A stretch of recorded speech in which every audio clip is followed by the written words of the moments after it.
قال رسول الله صلى الله عليه وسلم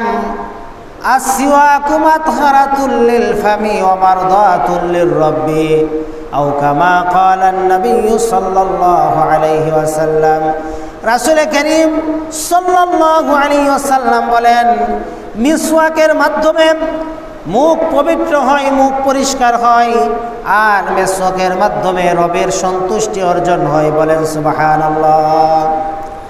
قال رسول الله صلى الله عليه وسلم لولا أن أشق على أمتي لأمرتهم بالسواك عند كل صلاة أو كما قال النبي صلى الله عليه وسلم রাসূল করিম সাল্লাল্লাহু আলাইহি ওয়াসাল্লাম বলেন, যদি আমার উম্মতের উপর কষ্ট না হতো, যদি আমার উম্মতের উপর কষ্টকর বিষয় না হতো, তাহলে আমি নবী